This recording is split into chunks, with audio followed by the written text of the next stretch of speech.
Hello, I'm Ryan from The Way of the Leaf, and we welcome you to our show, WoT You Feeling. I want to start with a sincere thank you for tuning in and watching. WoT You Feeling is designed to be a thoughtful and engaging exploration of mental health and emotional health aspects of the world of Robert Jordan, The Wheel of Time. We are hoping to create an open discussion about mental health, the role of society, and how these two can be viewed through a lens of empathy and support. Joining us as always are Miki and Christine, and our guest for the show is our friend and author of the Mystic Trilogy and founder of Dragonmount, Jason Denzel. Welcome, Jason. Thank you so much for joining us. Oh, my pleasure. Thank you, Ryan, Christine, and Miki for having me on. It's a real pleasure to be here. I'm excited. Fun topic. Well, it's an important topic. Fun in its own way. An interesting topic. Yeah. Good catch. As a reminder, the show is a full spoiler show for the entire series. So we will be discussing all the books. So if you've not read the books, please be careful. You have been warned. I think this is a good time to remind everyone that we will be discussing some sensitive subjects, and tonight may have a triggering effect for some of our viewers. We have provided resources in the video descriptions below, and we will have a hotline number scrolling below as well if you are feeling negative feelings. There is no shame in reaching out for help. And furthermore, we are here to give advice.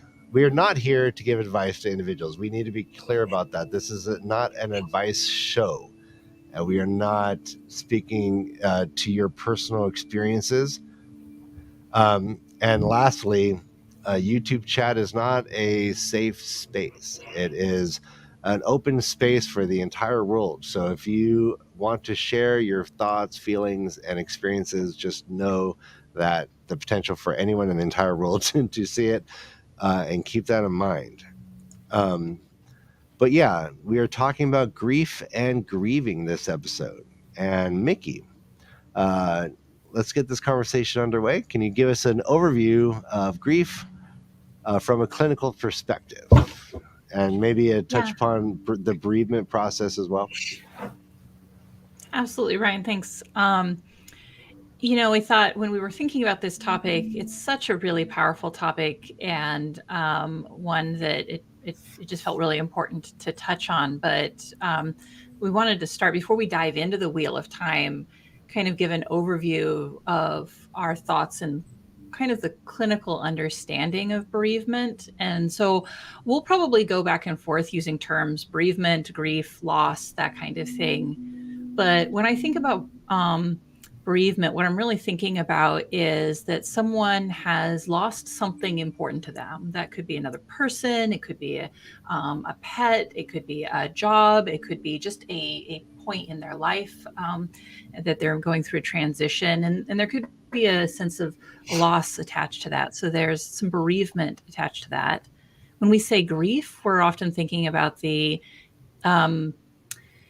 I'm going to use the word negative feelings. I don't really like the idea that like an emotion can be positive or negative, but I think that's kind of the general consensus. We talk about that when we talk about grief, that really those are those feelings of sadness, loss, anger, pain that are associated with that.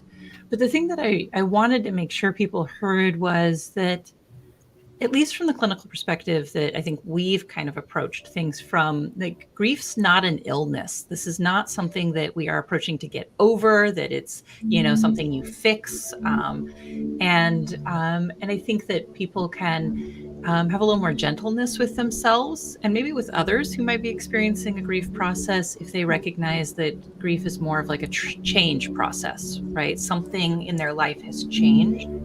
And it's not something that you're going to just like get over and be done with. I think the change can be, can kind of have a net positive in some sense, right? Sometimes people have a loss in their life that is really impactful, and there is real grief and loss and sadness attached to it, but it has also shifted maybe the way they look at the world. And hey, I realized when I lost that person or that thing in my life, I really wanted to change how I'm approaching my life. And so good can come from it as well. So it's not all sadness. But we really want to like make sure that we're acknowledging the sadness that comes with grief. And then also the other important thing to really note is like when we talk about bereavement, it's saturated in cultural perspective, right? How we approach loss, how we approach the experience of grief and bereavement is really influenced by our cultural experiences, like where we grew up, the messages we got. And I think all of us have grown up in North America, right? I think the four of us. Yeah. So in our conversation today, we will likely just naturally be talking about grief processes kind of from that lens. And so we just want to name that too, that might not be everybody's experiences. There may be different experiences or expectations that folks have that are influenced by the cultural experiences they've had in their life. Oh, thank you, Miki. I was so busy listening. I was like, wow, that was amazing. Yeah, in the Wheel of Time, our beloved characters are just put through the ringer. They are put through experiences that I can't imagine how I would like handle and who I would be if I like touched just even some of the things that our characters go through. I would like to open this to talk about how does Wheel of Time handle grief and loss. And let's start with the books first, and then like follow this up with maybe compare it to the Amazon show, because this Amazon show added some things that Robert didn't. So yeah, the question is, did Robert Jordan handle grief and loss in a realistic manner? Christine, what do you think? I think in some cases he did. I mean, I also, just to kind of add to what Miki said about grief and bereavement, we sort of tend to think of it as a linear process, right? You go through this stage and then this stage and then this stage and then this stage. And it's generally not the case for most people. Grief, just like trauma recovery, is very rarely a purely linear journey.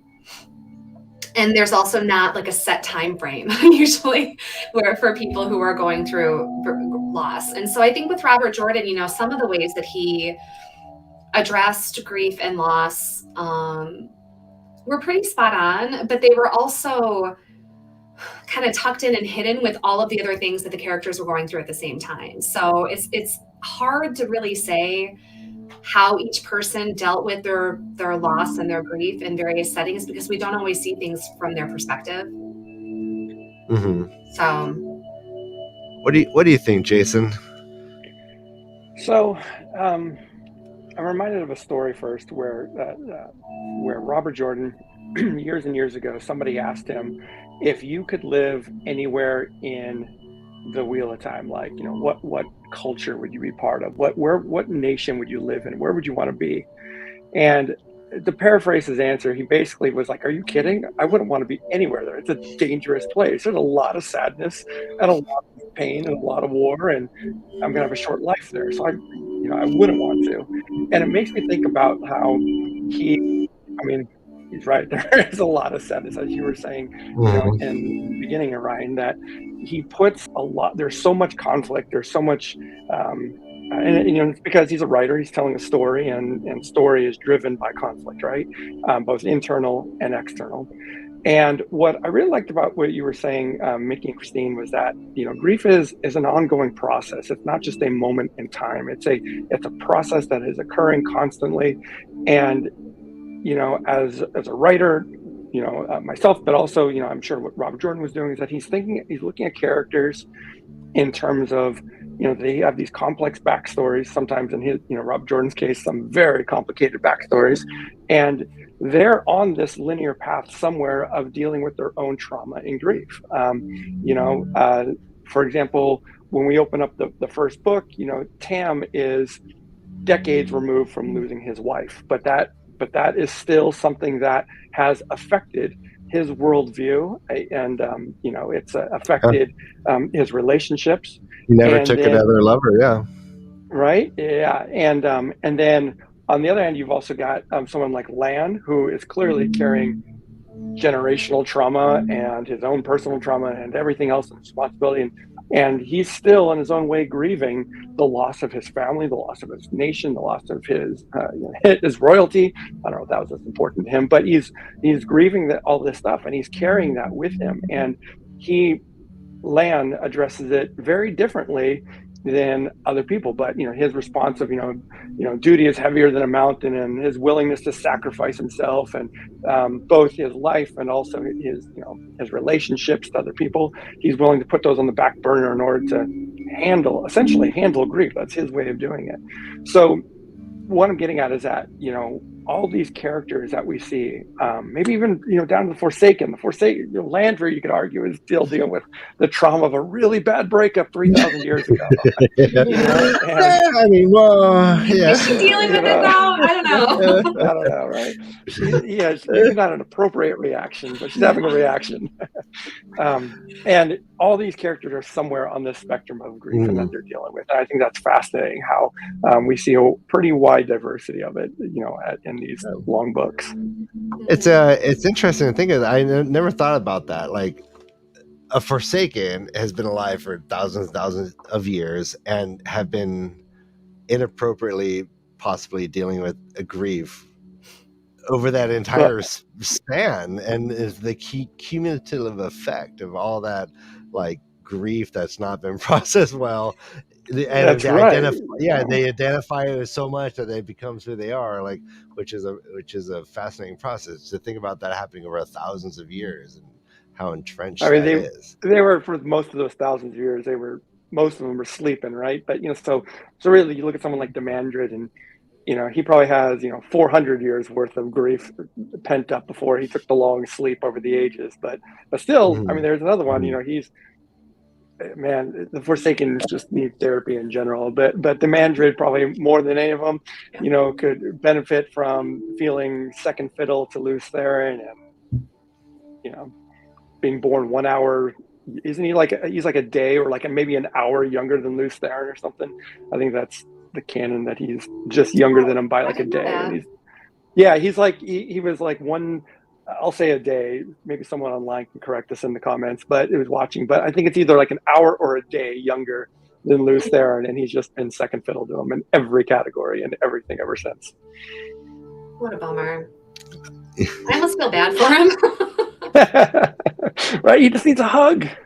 He does. Well, and I'm thinking, Lanfear, I'm really glad a bunch of those things you brought up, really were setting off light bulbs for me. But Lanfear, one of the things that really sticks out with her is that she's trying to recapture the thing that she has lost. And I think that ends up to being what causes so much pain and strife, not only internally for her, but for the entire world and potentially the universe, right? Of she wants to get Lews Therin back, and that goal of going back in the past, getting him back, it's impossible. He's gone.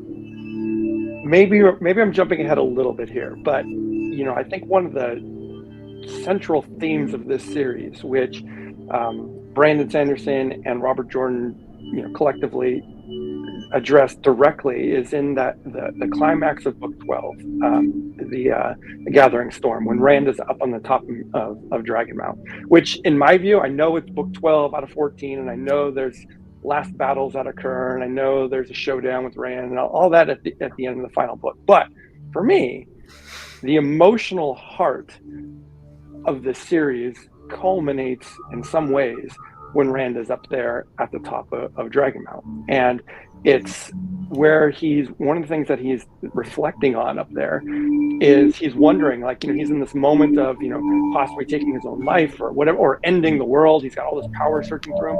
And he's wondering, why do we do this? Why do we keep being reborn? Why do I keep coming back? And what's the purpose of continuing this journey of reincarnation, living over and saving people and saving the world? And he comes to the conclusion that, and I love this, he says, we are born again in order to love again. And I love that, because that's his 3,000 years and plus of generational trauma that he's inherited from Lews Therin of, he feels like in that moment, he's Lews Therin is reborn, not to pay some sin of killing his family, but of resolving it, of trying to resolve it through love. And it's by accepting that and letting go of it in this very Zen-like way that Rand's able to transcend to become something greater in order to have a final boss fight. And but someone contrast that with Lanfear, brings back to what we were talking about. Lanfear can't let go of that. She can't let go of her obsession or her trauma. She can't. Demandred can't. None of the Forsaken can, and that's why they're stuck. And it's interesting that I think of all the Forsaken, the only one who really kind of like is looking at things in a new, fresh way, at least the only one that comes to mind, is Asmodean. And he essentially gets outcast and murdered and all sorts of stuff because of it, because he was able to maybe transcend himself a little bit, and was only again by losing his power and embracing the fact that he had lost his power that he was able to reflect on all that. I really like what you said about we're reborn so that we can love again. I love that. I think that's the heart of the series. Really, well, it's very profound, and I think it's really impactful. And when we apply that to the process of grieving, it's so easy to get caught up in the pain of it, right? The pain of grieving, the feeling like, what did I do to lose this person or this thing or whatever? Did I do something where I deserve to be punished? It's very easy to kind of get into that mindset and stay there, and then get stuck in that part of the grieving process. Like Miki was saying before, though, right, we don't necessarily have good feelings and bad feelings. We have feelings. And so part of that process, hopefully, is that then you also can take the pain from grief and then look at it through the lens of love. If I didn't care so much, I wouldn't be hurting so much at the loss of this thing that mattered so much to me, or this person that mattered so much to me. And there are different levels of emotion tied to different types of grief, and I think the process is unique for everyone. But in the end, when you remember that the love is the part that really matters, and that's what you get to take away with you forever and ever and ever when you lose someone or something that you love, that's what I got from it when you were talking about Rand and up on Dragonmount. But I just think it's so beautiful because it's so true. And when I think of Rand's transformation, I like to think about Tam, who I think is an unsung hero of the story. And I think he imparts wisdom to Rand in that training, the scene where he's training with his one-armed sword.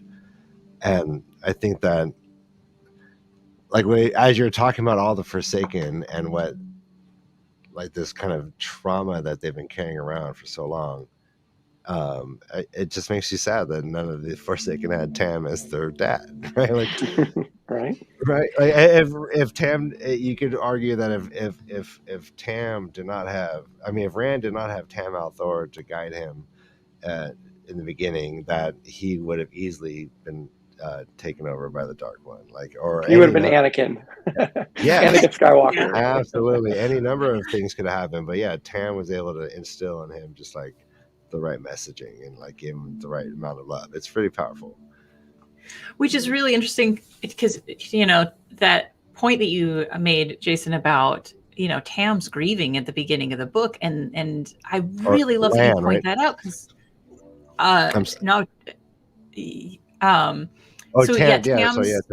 Tam's grief still for it's I always mispronounce her name. It's Karri, right? Karri al'Thor. I think so. Yeah.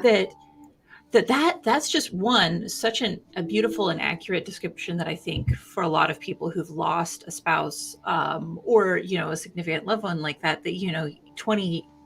15 years can pass and you still hold that person in your heart. And it makes me wonder too, like, is Tam's ability to hold Karri and have that grieving process also part of what helped Rand hold this idea that we're here to love again, right? That love, I can lose my mom and my dad can lose his wife, and we can still love and move forward and live our life, but hold that love in our hearts, I suppose, is what it boils down to.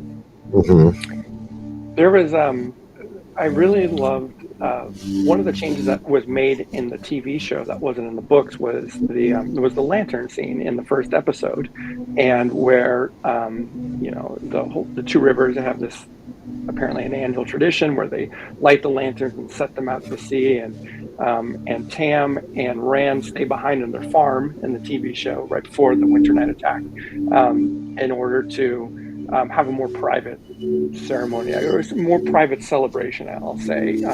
And they talk about this directly. Rand asks Tam, he says, how long does it take before, someone reincarnate, the Wheel of Time turns out another soul over time? And, Tam says, we can't know.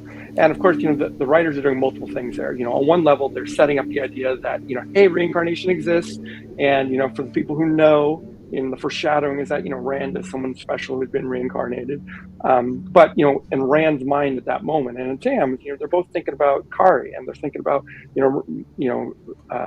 Rand is thinking, when can I see my mother again? Or when will she be back? Or he's wondering about these big things. So I like how the filmmakers took that very important theme. It's clear to me that they understood that, these main themes throughout the series, the heart of the story, and they were to take it and in the very first episode of the show, distill it down in a simple way.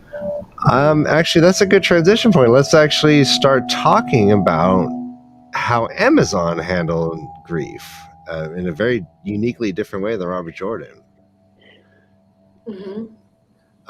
We have in the beginning, episode 5, Alana using she's singing from a female voice, ululating, you might say, and we have this powerful scene where everyone's burying the dead, and this is how episode 5 starts, and then at the end of episode 5, we are having another funeral scene, bookended, in this process where Lan is expressing the cumulative grief of the group, and he is emoting, and it ends up with some serious fist. Yeah, here we go. So, the book, the books did not include this. Amazon did include this. We have a windstorm and it just blew my door open. Hold on, I'll be back. Okay. Guys, talk amongst yourselves.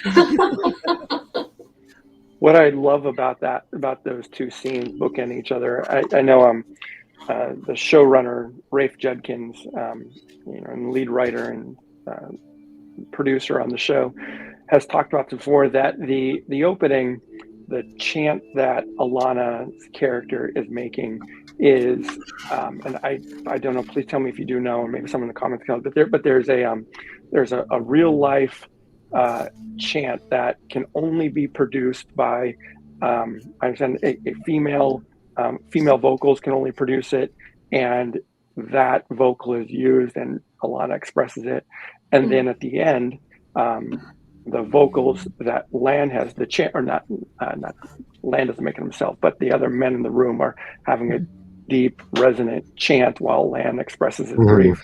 That's something that only male vocals can do, and I love that, especially in the the theme of the stories and the yin yang and all that kind of stuff that we see throughout the books and the show. That's expressed in that really beautiful way.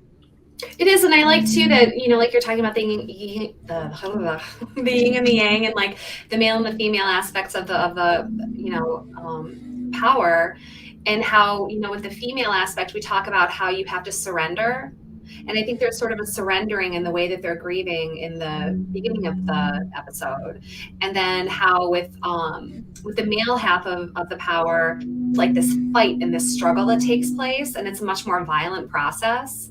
And we see that play out in the way, right there, in the way that Lan, is much more violent in his mourning. I think for me, the other thing that stands out in that episode particularly is capturing the importance of ritual when it comes to the grieving process. That this is universal, that across the world, people hold rituals of some sort or another to acknowledge and process the loss of someone. And you know, they're big and small, and I think Jordan captured those in the books too. And while these particular scenes don't appear in the books, I think they do reflect some of the things that we see come through in the books. I think the Shinarans, that's the ritual that comes to mind for me most readily when I think about like grief rituals, but I know that there's a ton in the books.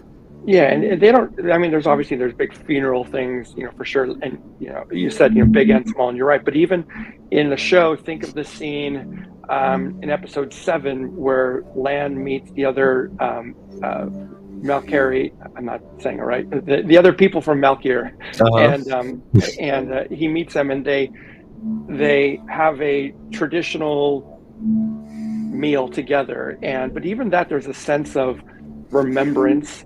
There's a layer of grief in there. You know, these are the refugees. These are the people who survived, these survivors of a very terrible thing, and they clearly lost a lot of people that were close to them, and yet they remember their family, they remember their friends and their culture through the simple act of having a meal, of appearing there, you know, in clothing that is familiar to them, to their culture, and being a part of that.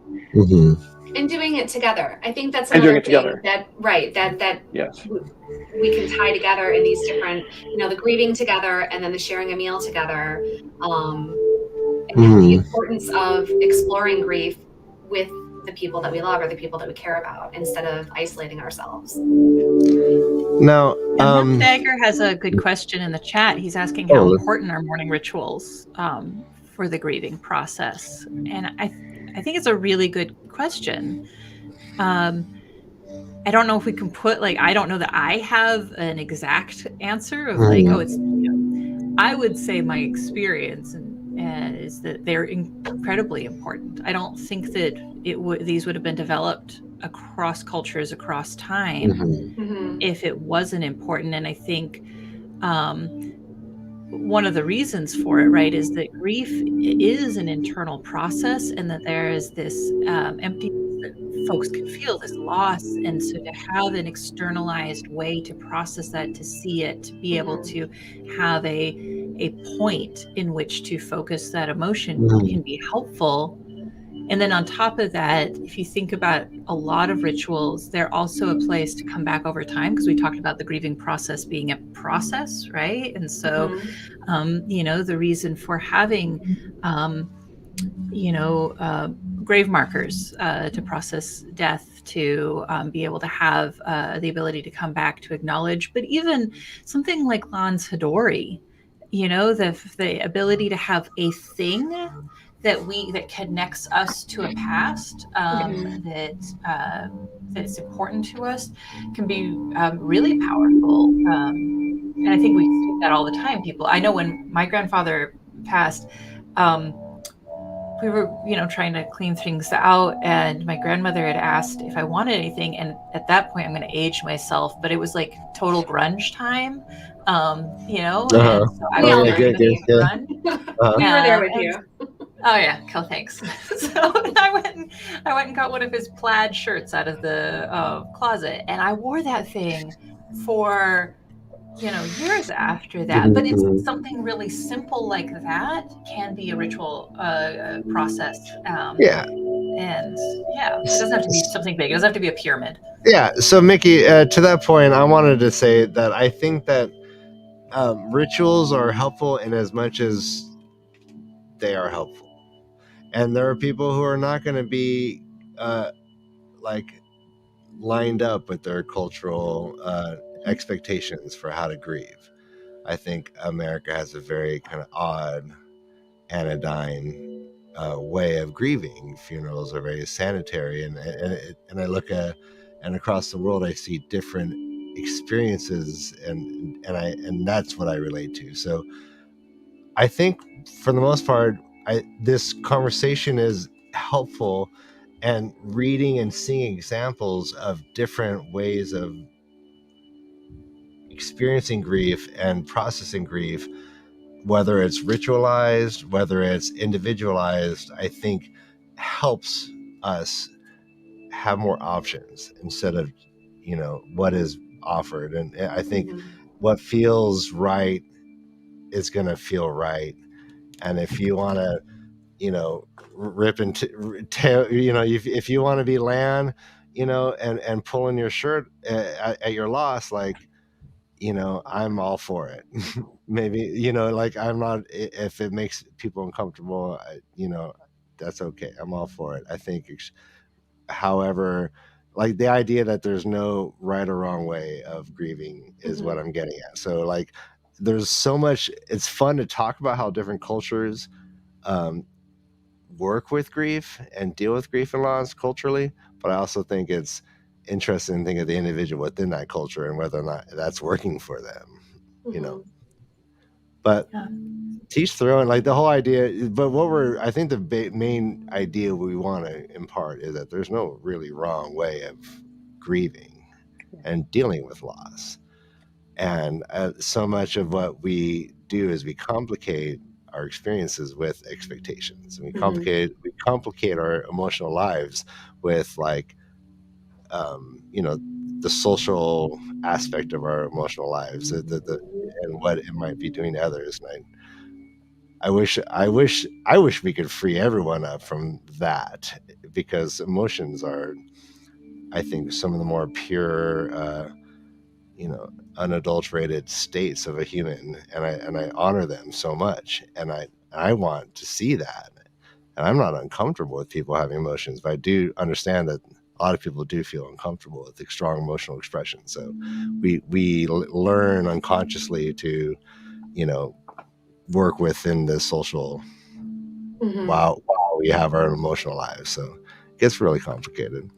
It is complicated, but I also think too, the flip side of people feeling comfortable expressing emotions is that people should also be able to not express emotion if they don't want to. Absolutely. If they've already obtained closure long before someone has passed away, long before the funeral takes place, it may not feel authentic to them to have this grand display of emotion. Yeah, you're right. Yeah, for sure. Or if you're not ready for it, and we see that played out clearly time and time again in the Wheel of Time book series with Rand, in that, Rand holding it in and, being, first he wants to be steel or iron steel, then he wants to be Kuendalar, and, he gets harder and harder and refusing to show that emotion, and it comes out eventually. But, some people aren't ready to, face that funeral 24 hours after losing a person or whatever it is. Some people aren't, and setting aside death, which is kind of what we've largely been focused on. But, there's, as we know, and there's many kinds of things to grieve over. And many types of loss. Yeah, for many sure. types of loss. And, just no longer being around someone that you love, whether it's you're losing your child goes off to college or a divorce or whatever it is. There's so many ways that you can have a loss in your life, but you're not ready to deal with it for a while. One of my speaking of Rand, there's many scenes where he bottles it all up, but I think my favorite scene, it's one of my favorite scenes in the whole series, is in chapter, I wrote it down, chapter 39 of Path of Daggers, A Cup of Sleep. And this is the scene where one of the young Ashaman, is only 16 years old. This kid has succumbed to the taint on the Dark One's, the Dark One's taint on Saidin, and he's lost his mind. And Rand gives him a glass of wine with poison in it, and puts the kid to sleep, and he dies in Rand's arms. And Min is watching this, and even Mazin Taim is there, and the two of them are watching Rand, and Taim is like, wow, and this is a guy who's a Forsaken, we don't know at the time, but he's one of the Forsaken. He's like, dude, like, you need a therapist. Like he's impressed at how hard Rand is, and he says, you're harder than I thought. And Min's reaction is to, she grabs Rand by the collar and is, more or less, and is like, has this intimate physical connection with them, and it's like, it's okay to cry. And Rand is like, I'm not there yet. He doesn't say it that way, but that's what he is really getting at is that, you know, he's not ready. He's not ready to face it, because facing it for him would mean having to face a lot of other things, a lot of other trauma that he's had. And it just would, you know, it would uncork the bottle, so to speak, and he isn't ready for that. You know, that's such a good point, because as we were prepping for this, we were talking about kind of like grief models, and I think a lot of people have heard of the 5 stages of grief. The Kubler-Ross model is what it's called, and that's, you know, they talk about, you know, when you're grieving, you experience denial and anger, bargaining, depression, and finally acceptance. So walk those through one more time. I've heard of them, but Ryan, what are the 5 again? Yeah. So let me set up like an asterisk first, and then I will go through the stages again. Yeah. My asterisk is this, and this is just me being pedantic, maybe, I don't know. Accurate. We love it when you're pedantic. That's correct. Accurate. Thank you.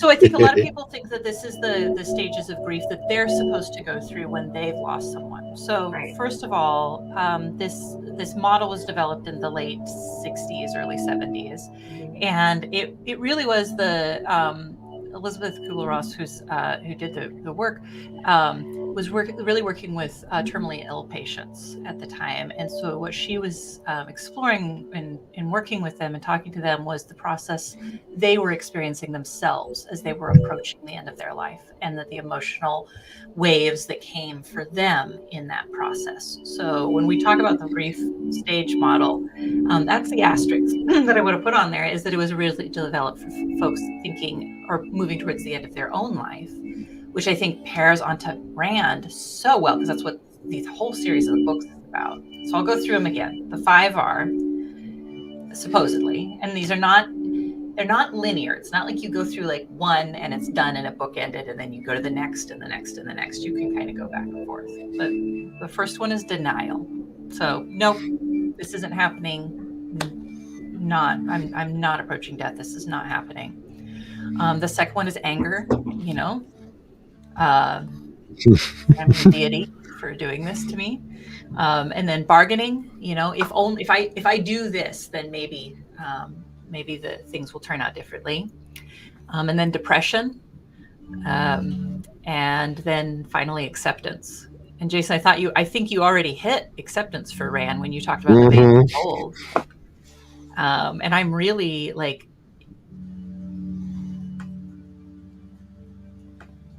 oh no, we lost you. Oh, we lost Miki. Lost your audio. No.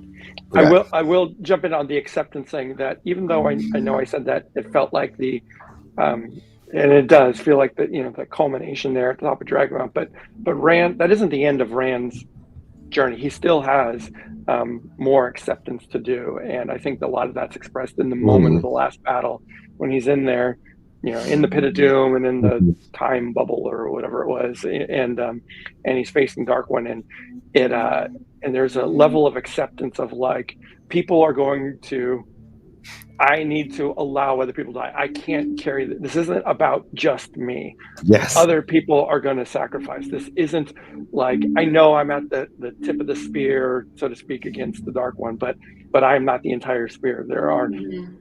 There are so many people behind me, you know, that are sacrificing or losing their lives, or just being willing to put everything on the line. And I have to accept that. I have to accept that, you know, their loss has to be something that I have to honor their sacrifice. I did it for all of them. Is that the quote? Maybe, yeah. I did it for all. Yeah, that's powerful.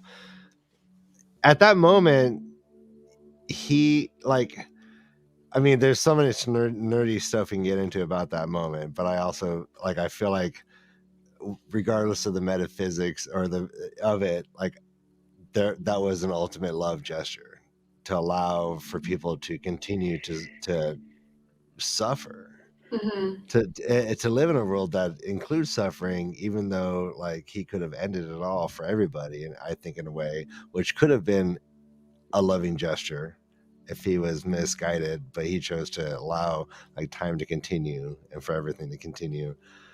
Yeah, it's all about love. And I think for that moment on Dragonmount, like preceding, like after that moment, that's when he was walking and like things were just kind of growing, and like I always thought of that moment as him kind of becoming like a bodhisattva. I don't think normally, like I've always thought of him as like a Hindu like progression, like he transcended and became like a bodhisattva, where he was a human and God together, and it had to come out of love and suffering, and like and all that like pushed together. Yeah, I don't know where I was getting with that, but well, you agree? comes from suffering and love, right? So in order to truly experience growth, we also have to, that's the whole existentialism piece coming back again, like we talked about before within the change episode. In order to experience meaningful growth, you also experience meaningful discomfort.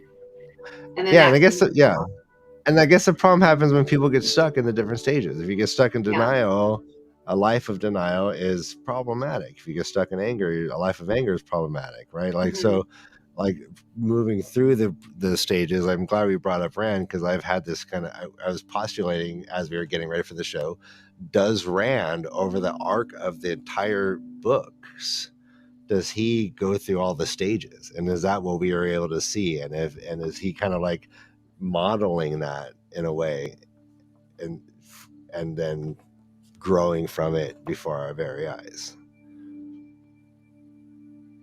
What do you guys think? Maybe to some degree, you know, I think that he certainly has moments of all 5 of those stages. What it makes me wonder, I mean, Rand is at the end of the series, on that final page of the final book, you know, he's in Morden's body, but the dude's got 470 years ahead of him, assuming he doesn't, you know, fall off a cliff or something, right? You know, or someone stabs him. He's got 400 years plus of life ahead of him, and I think that that's a lot of time to process, and it's a lot of time to come to terms with a very traumatic 3 years or 4 years of your life, you know, in the preceding things. And also, you know, he's on top of that, you know, it's implied that he kind of goes off and is away from his you know, family and friends. You know, it's implied that you know, we don't know. I like to think in my head, my own head canon, that you know, at different times, you know, that he'll meet up with Min, Avienda, and Elaine, probably in that order, you know, and reconnect with them and over life. But if not, I mean, there's, you know, he's going to have to go through, maybe he's going to grieve his old life of not having the Randall Thor body, you know, of not, you know, what would it be like? I guess no human has ever known that. What would it be like to fully lose your body completely, you know, in that sense, you know, and that's probably a big thing that would probably be a big mind trip for somebody, you know, and to be in somebody else's body. I mean, and if he's living 400 years, he's gonna, everyone he cares for will not live that long. Yeah, or exactly. You know, maybe, like, again, you know, he's going to lose Min a lot quicker than he's going to lose Elaine or Avienda, who are also channelers. You know, and Min's his favorite. Yeah, you know, and so, yeah, you know, how does that, you know, change things, but for him? Interesting. Yeah, I always thought of him like, well, I mean, his last lines were like, who is it? Like, what are his favorites? Like, he was like, his last thoughts were like about the 3 ladies, and like this weird way. So interesting. Okay. That's Robert Jordan quirky writing.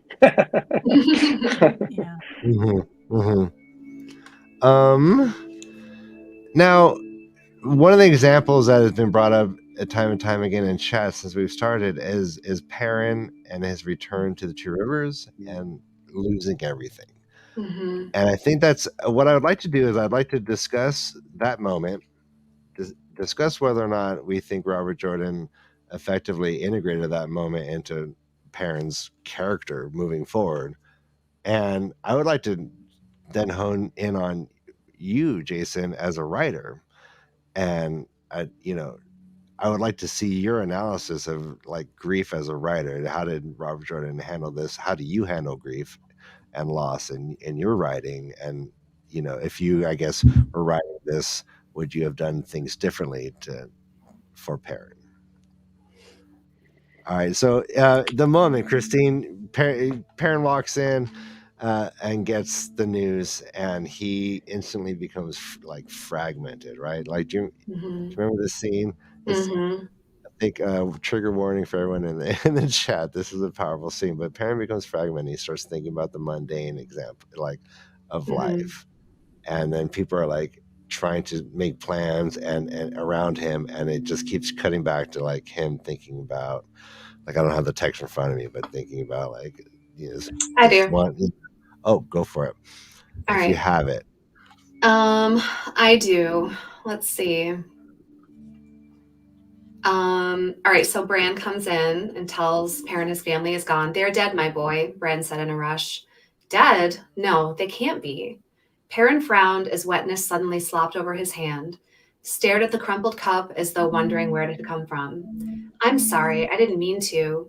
He pulled at the flattened silver, trying to force it back out with his fingers. That would not work. Of course not. Very carefully, he put the ruined cup in the middle of the table. I will replace it. I can. He wiped his hand on his coat and suddenly found he was caressing the axe hanging at his belt.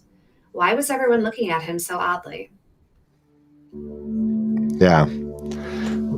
And then I'm just going to put this quote from Khalil Gibran up. This is one of my favorites.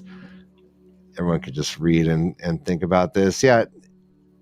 So I always, my perspective at that moment is just heartbreaking, right? And like, I'm immersed with him and I'm feeling it, and it hit me in the second reread, and every time I think about it, it's hitting me. But I have this sense that it just kind of like dissipates, and we don't hear from him. We have a lot of POV chapters, and maybe you could help me out, Jason, but my belief or my understanding is he doesn't really think about his family much after this. And I always thought that was kind of a mistake on Robert Jordan's part, because that felt completely unrealistic. I know he's got a lot of work to do, right? He's very much he's steeped in leading and his new responsibilities.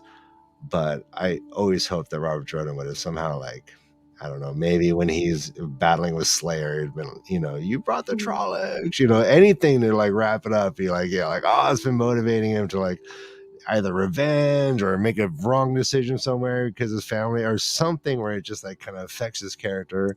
But I always just got, it might have been a little dropped ball. What do you think, Jason, as a writer? Do you think you would have done anything differently in this regard? Well, so I would go mad if I were to try and guess how I would write the Wheel of Time differently, but I can address this topic. That I'm going to make a hot take here. I think this is one of the reasons why the writers on the TV show did make the choice to have Perrin have a wife in the first episode and to kill her.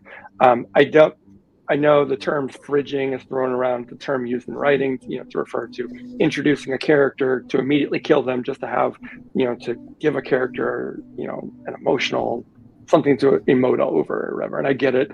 And maybe, that could have been handled a little bit differently. But I do like, what I like that they're doing here is I think they're responding in some ways to what you're saying, in that Perrin's character, it's in the books, it's kind of behind the curtain, that or you assume that he's driven in large part by this idea of his family having been killed, and from his parents to his cousins to everyone else, but it's really kind of downplayed in the text. But the writers in the TV show have attempted to make that something that's very much in front of him and very much in the forefront of his minds, and something that very much drives his character. I know initially it was initially written that it was going to be Master Lua, the blacksmith that he worked with and raised him and everything, and that he was going to kill him. But they found that it was stronger, and I don't know if they did screen tests or not, but it ended up being stronger, they felt, to have it be his wife, someone even more closer to him than that relationship. And I think that the benefits of having that occur to him in the show are going to come out later in later seasons. Especially, I can't wait for us to, when we meet Fail, and to see how that relationship is, how Perrin holds himself back from the possibility of love with her because of his trauma that he's holding on to from having lost his wife and everything else. So I think that this is something that would play out well. So that's what I have for parent. It's not a parent related thing, but in terms of how something that I would have done differently, is back in, I don't know, 2010 or something like that, 2009, 10, no, sorry, way back, 2005, 2004, 2003, something like that, in between books 10 and 11. At the end of one of the books, Robert Jordan, a fan asked him and said, hey, what can we look forward to in your next coming book? And I should have looked this up in advance. I think it was between books 10 and 11. And Robert Jordan said, and I remember this because I think it was an interview on Dragonmount. He said, there's going to be a moment in the next book that's going to make you gasp and say, oh my gosh, how terrible. It's going to be a consequence for something that happened in a previous novel. And the internet, as it did in the early 2000s, blew this up, and it became known as the gasp moment. Everyone wanted to know for years. I'm not kidding, for years. We had these long threads on Dragonmount.com, on our forums, and all the other sites. It was before social media, but everyone was talking about what is the gasp moment? What's going to be this horrible, terrible thing that we feel as a result of an action that had taken place in a previous book?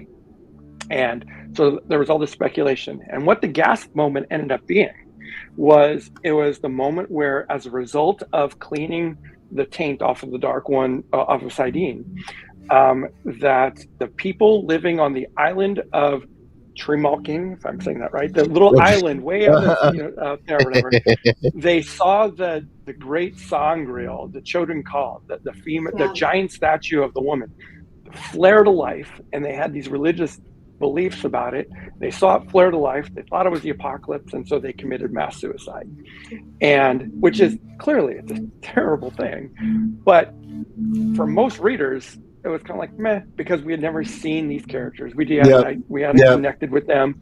We didn't know who they were, and so I always kind of thought to myself, like, as horrible as it is, and don't at me, don't send me hate mail, is that I kind of wish it had been something done with like the Aiel or some other culture that we were much more related with, that would have hit home. And I think that would have made the reader gasp if an entire clan of Aiel committed suicide or something like that as a result of something like this, or some other thing, And so that's it. But there is an example, I think, that, could have been done a little bit differently. And that's coming back to character. I think that, we would have had, if it was the Aiel, we would have had characters like Avienda reacting to it, or, Amines or Ruark, or all these other characters that really would have a connection to it. And therefore, when the character has a connection to it, the reader has a connection to it. Mm-hmm. Yeah. Other than that, it's just like reading about a history. Yeah. And, Robert Jordan was, something I think that, is important to note here, especially in all this, is that Robert Jordan wrote these books in large part as a response to his time in Vietnam. And that was something, talking about processing grief, and, this was a huge part of that. And I know there's another story here that related to him that he once told on his blog on Dragonmount years ago, that and many of you may have heard this story, but he found, he has a photo of this guy from his time in Vietnam, and this guy is, standing on top of, a pile, a bunch of sacks, and he's eating a burrito like it's no big thing or whatever. And then he goes on to explain that those sacks that the man is standing on are bodies, of people who had died, but this person is just, cold to it. He's sitting there eating a burrito or whatever, his rations were. And then he says, that person was me, but it was a form of me that I couldn't bring home to my civilian life. I had to, as he described it, in the only way Robert Jordan can, he said, I had to bury that person face down in an unmarked grave back in Vietnam. Wow. I had to leave him there, because that person, that cold person, who had to be, in order to survive, had to be immune to this trauma at the time. He couldn't bring him home, and that's something I think that is directly going back to Rand.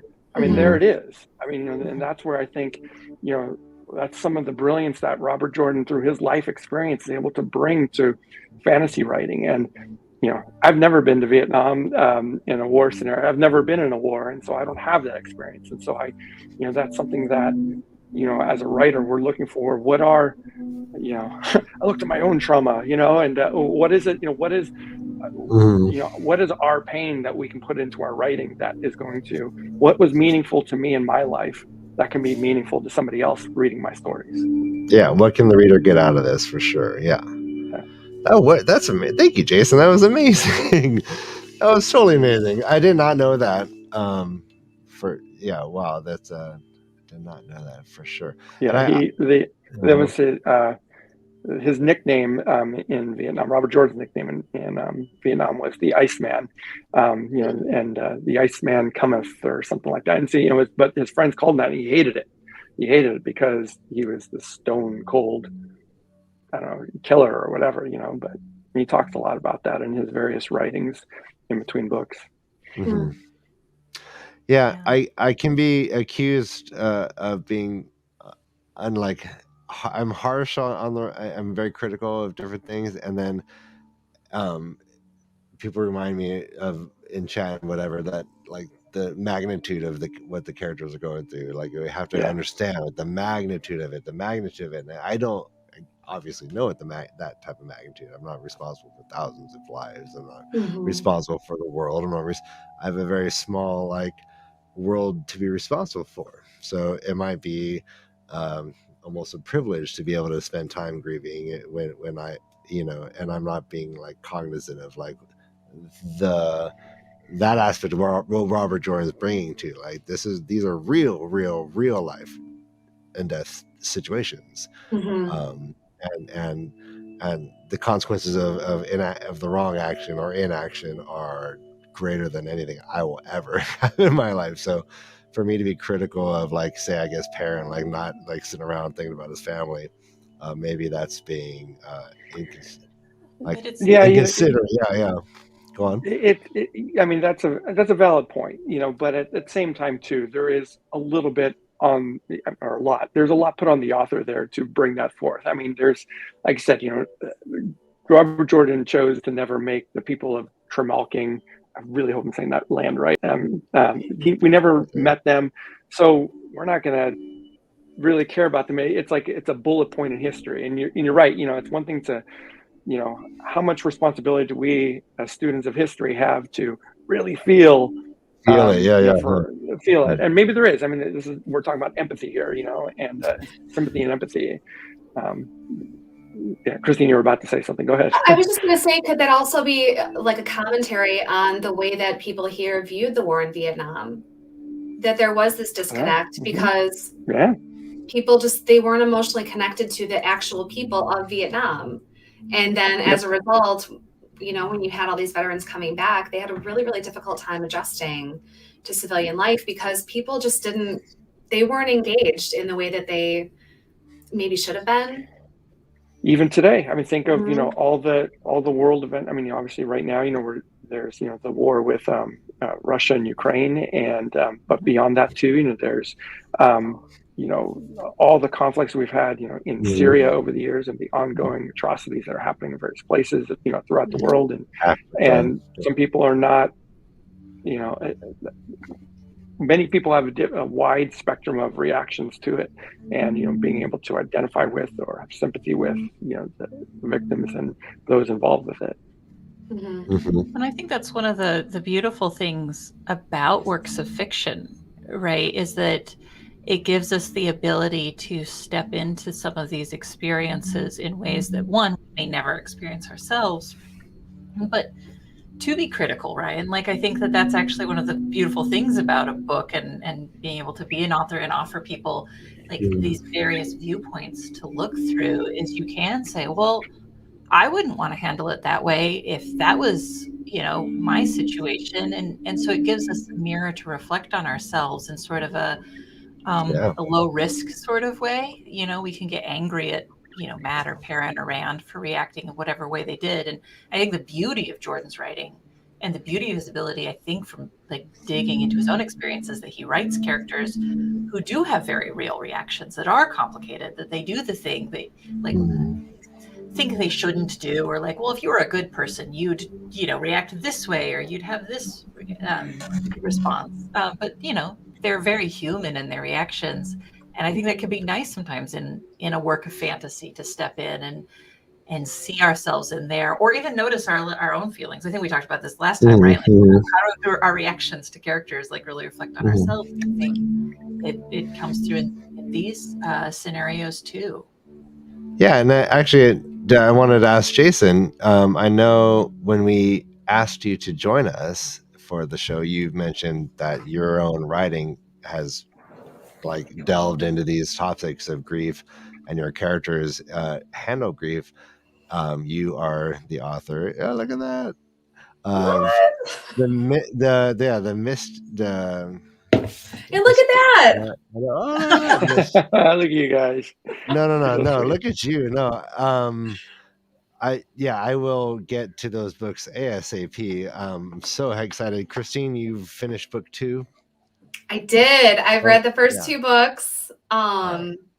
Yeah, I thoroughly enjoyed them. And, you know, talking about grief and the way that different people process grief, I was actually kind of thinking about one of the main characters in Jason's books, Pamela, and the way that she deals with grief when she comes home and finds out that people in her life had passed away since she'd been gone. And how, you know, she does kind of question like, oh, should I have been more sad that my father died? You know, I'm more sad about other things that I've lost. Oh, and interesting. my father is dead, Whoa. I don't feel anything. But right, so but that kind of goes back to that whole this expectation that we have culturally of mourning in a certain way or seeking closure in a very certain way, when in fact you can have already found closure long before someone dies or long before a relationship ends. So I like the way that Jason, great. Wow, that's a great point. What are your motivations when you're writing your characters, like, I guess, grief process? And you know, first of all, I mean, thank you so much for bringing this up and for reading them and mentioning them here. I appreciate that. You know, writing is very much a way that I process my own personal emotions, not just grief. You know, all of them. I have always loved telling stories. I've always enjoyed reading stories, you know, real time and everything else, right? And experiencing them. And I feel like for me, you know, in the hardest parts of my life, I found that the way that I could cope with it, and even some of the most exciting times of my life, is by writing about it. So whether it's journaling or fictionalizing it into something that, you know, could become published. And you know, these books, the Mystic Trilogy, collectively are really at the heart of it. It's about this grieving process, and that, you know, it's one of the reasons I'm so excited that you approached me you know, about being on the show right in a time where, you know, we're you know, the third and final book, the one on screen, The Mystic Skies, is coming out in October. So crazy how it worked out. I know, right? Yeah, it works out. And, you know, and these books are largely about you know, addressing this. And, you know, the books span decades of time. And so it's, you know, Pamela is 16 in the first book. And so there's a lot of stuff where, you know, it's establishing her norm, and, you know, yeah, she's got things on, she's dealing with her own set of grief, but, you know, she's a teenager and hasn't lived as much life, and she goes through a lot in that first book. But as, you know, years pass in the second one, and even more, many years pass into the third book, you know, there's that third book is looking back in a very cyclical way of, you know, what were the consequences of actions she took in the first chapters of the first book. You know, these things, you know, Christine, you mentioned, you know, there's, I don't want to get too spoiler or whatever, but yeah, you know, she comes back home after, in the second book, she comes back home after, much like Perrin did, she returns home after having these life-changing adventures and reflects back. It's kind of like, it reminds me of in The Hobbit, or excuse me, The Lord of the Rings, and I'm thinking most especially in the books. Yeah. Certainly in the movies, but definitely in the books, they return home. The hobbits return home, and in some ways, nothing has changed. You know, where they're back at the pub and they're toasting each other, at least in the movies, and but they realize that they've outgrown, in both the books and the movies, they've outgrown, their experiences has changed them, and they can never go back to being just the hobbits that they were before. And so in a lot of ways, Mystic Dragon, the second book, it's Pamela having this realization that, hey, 7 years have passed since the first book, 7 years, and I can never be who I was. I'm not going to be able to see things in the way that I did before. And so that affects her grieving process. And, and the third book, where it's decades and 50 years later, and, she's looking back and thinking of the course of her whole life, everything that I have done, how do I handle that? How do I do what I need to do? There's an adventure that needs to happen here in book 3, and how do I do that when I'm carrying the weight of everything that's happened that come before? So I wrote these at a place where, I wrote the second book at a time where I had lost my father unexpectedly. I was going through a divorce, and I lost my job that I had for many years. So I had so much going on, and I was trying to reestablish my life in so many ways. And I was building a new form of a life, a new place, becoming a single dad and everything else. And so there was a lot going on, and I tried to channel a lot of that, of what I was feeling, not directly one-to-one. Pamela grieving for her father was very different than the way that I was grieving for my father, but still, it was there, and that landed on the page. And trying to come to peace with all this years later is largely what I was trying to do in the third book. Although it hadn't been 50 years since all that went down, but still, more time had passed. And so again, this comes back to that, I've never fought in a war, and hopefully I never will have to. And, but we all have experiences. We all have life experiences. There's a saying that that you hear in, creative writing schools and everything else. And I certainly heard it, a lot when I was, in my 20s and learning to write and learning to tell stories. They say, write what you know. And, I knew right away that wasn't, a literal thing or whatever, but, but this is exactly what we're talking about here. It's, go out and, you don't have to doesn't mean that, I can still feel like I can write about fantasy characters going through battle. I can research wars. I can talk to veterans. I can write fantasy battles. I can write fantasy wars. But to me, at least for me, it's not going to be just about the war, just about the fight. When I'm writing a battle scene, if two people are clanging swords together, it's not about the clanging sword. They're fighting about something else, and it's always something else that makes the scene worthwhile. It's this, that something else is what I try to draw from my own experience, and so that it feels, and it is authentic, and at least on some level. Well said. Yeah, I wanted to ask you that specifically. And so what did I miss? You said that this book right here that's on the screen is coming. How is this coinciding with this book? Yeah, so there, at least on my screen, it's appearing over Christine's head right there. The book cover. So that's book 3 in the series, Mystic Skies. The first book, Mystic, is out now, Audible and ebook. It's everywhere. You can get it in any format you want, and it's read by the amazing Mary Robinette Kowal, who's an amazing and successful award-winning author in her own right. I'm so lucky that she narrates the audiobook. The sequel, Mystic Dragon, book 2 is out. And then this third concluding volume, Mystic Skies, is coming in October. Wow. And MaTsDaGger has put the links to your page in the chat too. So thank you very much for doing that. Yeah, it's just you can get them all the information and previews and all sorts of stuff on JasonManzel.com. And you can pre-order book 3 right now. Before we go into what we call our intentions section of the show, I want to ask you one last question, Jason. And I didn't prepare you for this, but is there a way you could distillize for the audience what about Robert Jordan's writing has motivated you to start Dragonmount, to dedicate so much of your life to this? Is there something that you've been able to hone in on as this is what it is? Like, this is why I'm hooked. This is why.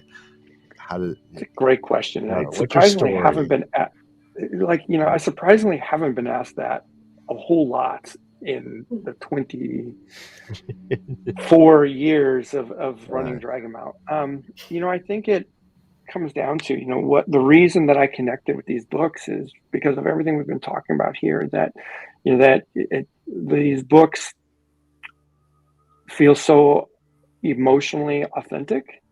And I think it comes from a large part of, that he is processing his own trauma into these, and more than just the Vietnam stuff. I think, he's very effectively writing what he knows. You know what I mean? Like we were talking about, he, being a man raised in the South, in the city of Charleston, which has its own rich history, has its own trauma, in a lot of different ways and a lot of different viewpoints.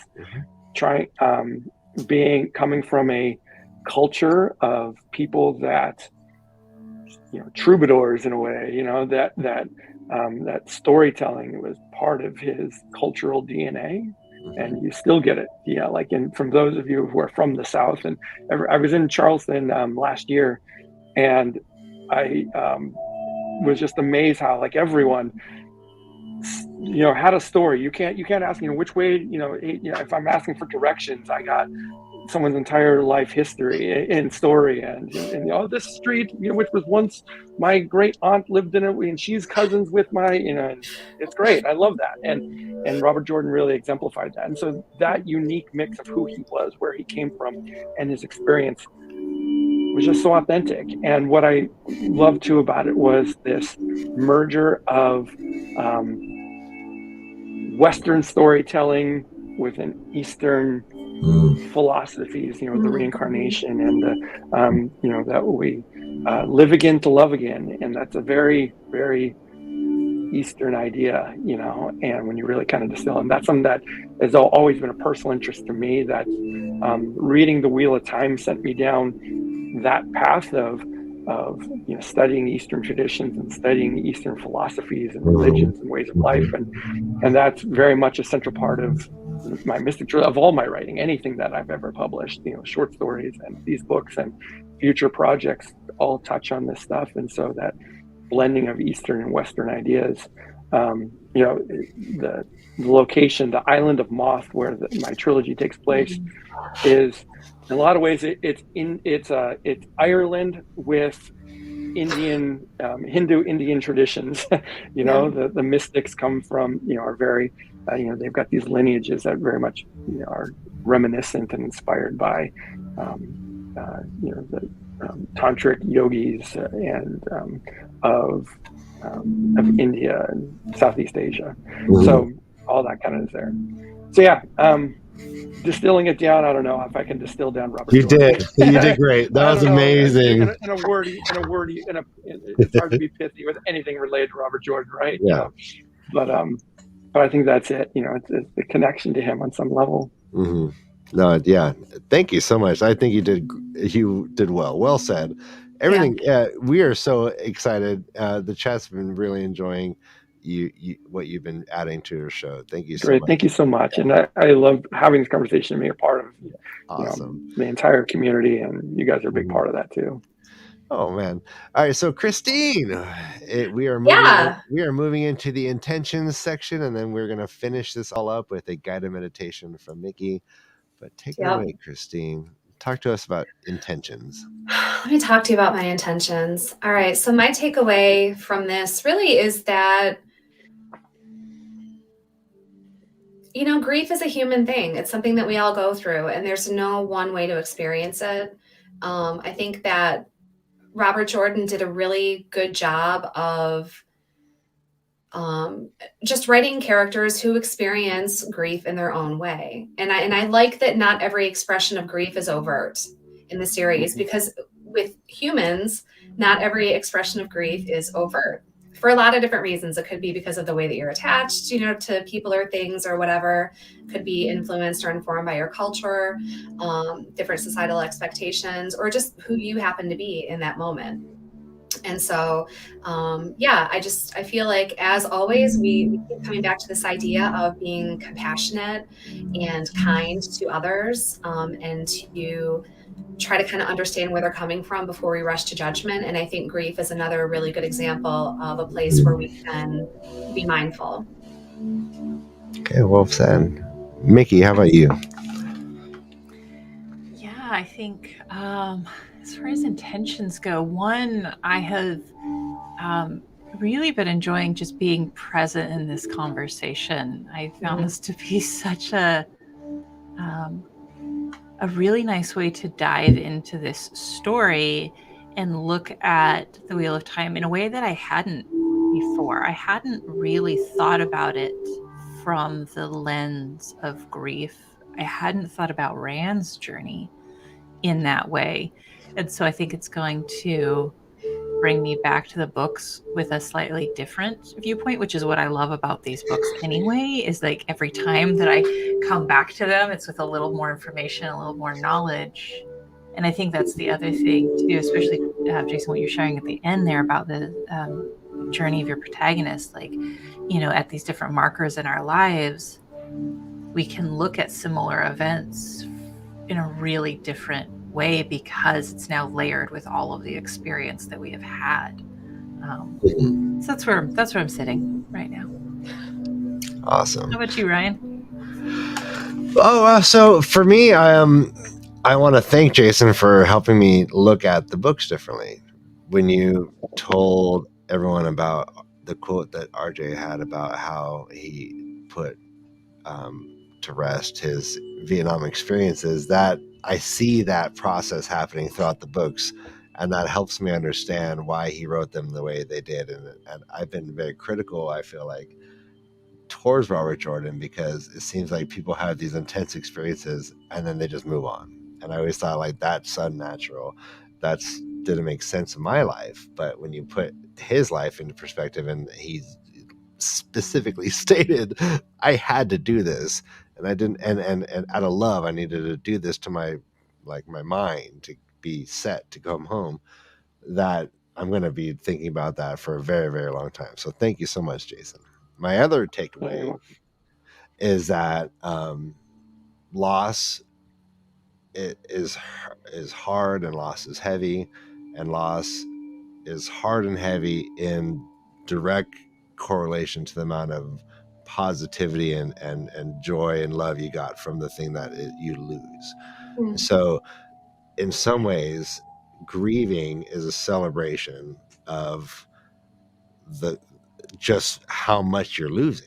And so the amount of celebration grief, of love. Yeah, exactly. It is, and I wanted to end with that. Thank you, Jason, because I believe that, like, that Khalil Gibran quote that I put up speaks to that.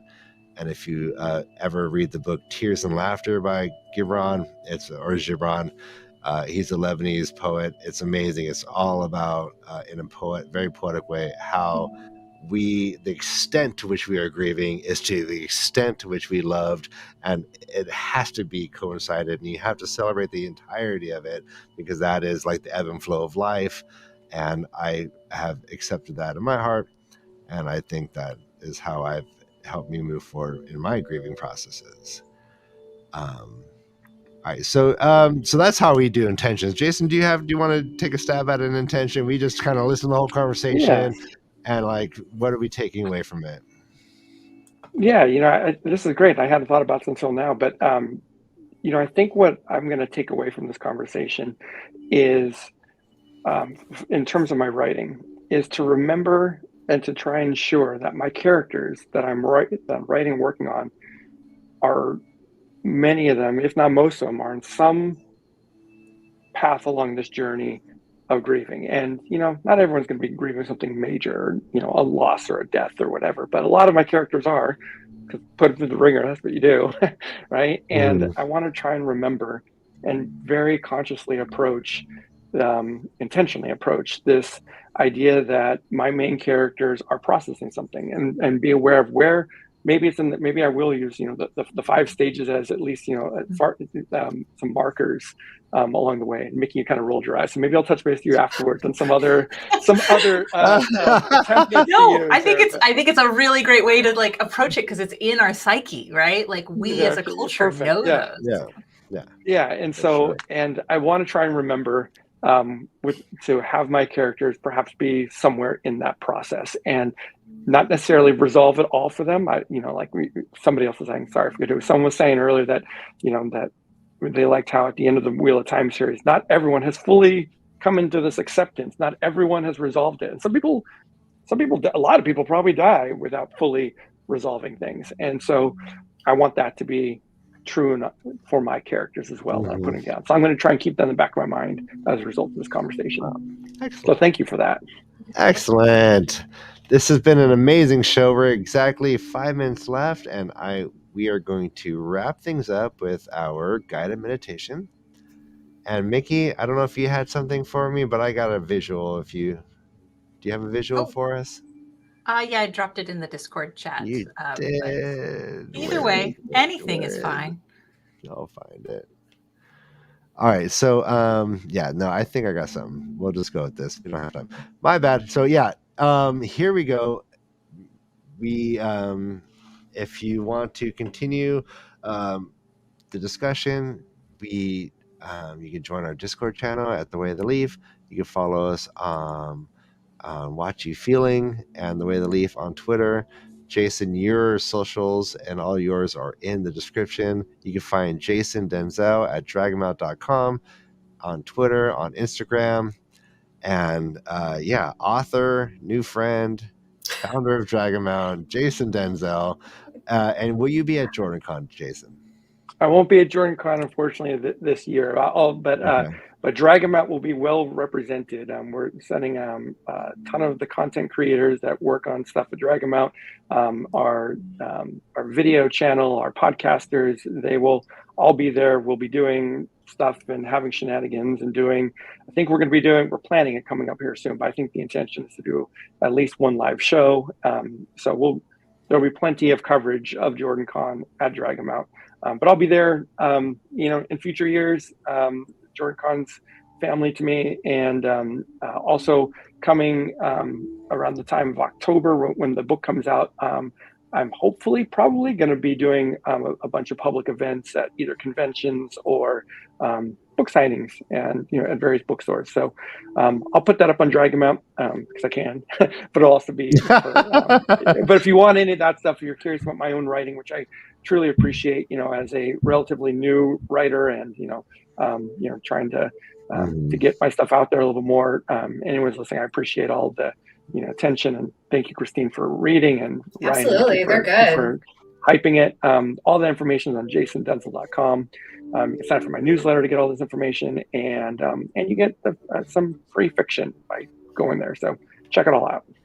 Yeah, thank you. I know for a fact I'll be reading the books. Maybe when all three of us finish the trilogy, we'll have you back on, and we'll just we can just do I would love to come back. WoT You Feeling breakdown of your books. Like I love what you're bringing to this discussion. So I can't imagine how. I can't wait. I honestly cannot wait to get into your books. Great, thank you. All right, well, thank you so much, Jason. And Miki, take it away. Let's. So this is a time to just have a moment to reflect. Today, we've been talking about the experience of grief and loss. And we're going to take a moment just to think back on that, but to be able to experience it in a slightly different way. The one thing that we know about grief is that it comes in waves. The waves are anticipated, but we might not know when they're going to come and when they will leave. So in this moment, we're just going to sit and ride through some waves together. So I want you to begin by taking a breath, breathing in, and allowing yourself to exhale. Feel yourself sinking into wherever you are, whatever space, chair, bed, feeling grounded, your feet pressed against the ground. Take another breath in and allow yourself to gently exhale. And so as you're taking your next breath in, I'd like you just to notice the wave of air as it enters your lungs. And then again, the wave of air as you exhale. Life is a series of waves, each breath breathing in, breathing out. If you can, place your hand along your stomach. Feel the next inhale. Allow your stomach to rise. As you exhale, allow your stomach to rest. Inhale, rising up. Exhale, flowing down. Now I'd like you to do a gentle scan of your body, starting at the top of your head. Just bring your awareness gently down, as if a warm wave of sunlight is slowly sliding from the top of your head, over your ears and the bridge of your nose, across your jaw. And as you do, notice any tension, any discomfort that you may have. As the warmth moves down over your neck and shoulders, across your chest and arms, past your core and back. Again, noticing any tension that may be there. You're not trying to change it, you're just noticing awareness. The awareness drifts down your legs, to your calves and your feet. Now I'd like you to gently bring your awareness back to whatever discomfort you noticed in your scan.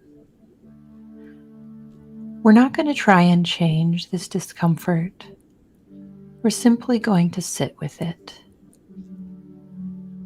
Be curious with it. If there's tension or unease, we're going to lean into it a little.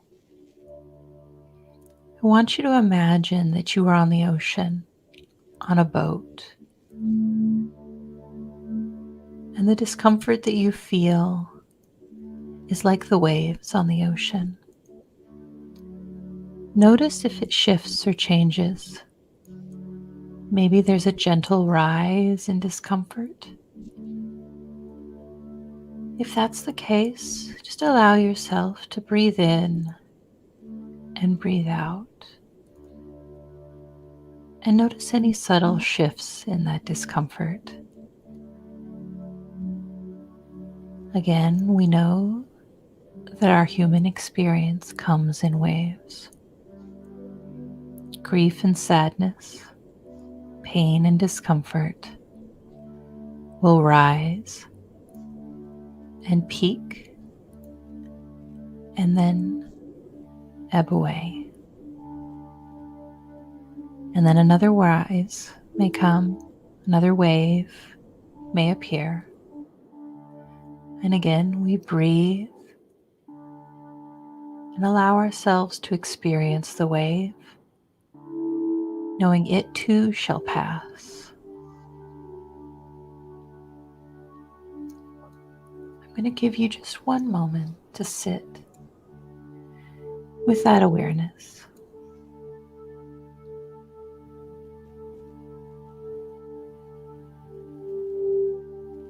Noticing any rise and fall in any sensation, pleasant or unpleasant.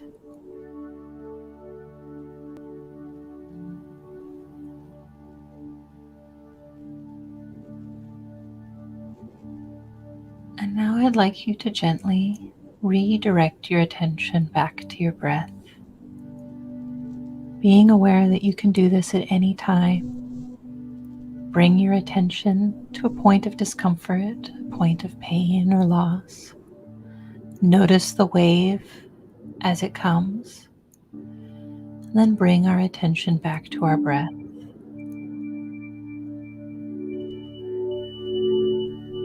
So breathing in, allowing our lungs to fill. Breathing out, allowing ourselves to rest into the exhale. Then one final breath in this meditation, taking a deep cleansing breath in and bringing your awareness fully back now to your surroundings and wherever you are. And I'll wish you a good day wherever you are and hope that whatever waves come your way, you ride them and find peace in the experience.